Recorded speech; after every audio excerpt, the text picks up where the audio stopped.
magandang hapon na umuulan. Kababayan, dito tayo ngayon.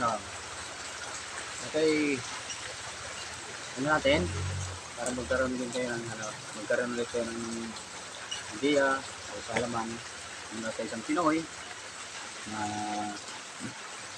galing tayo sa, nakapag-seminar din tayo kung paano gumawa ng mga kimchi sa Korea. Kung tayo nandun pa, way back 2006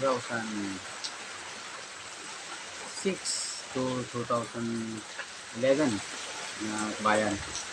So ngayon, ituturo ko ngayon mga kabayan, idea lang.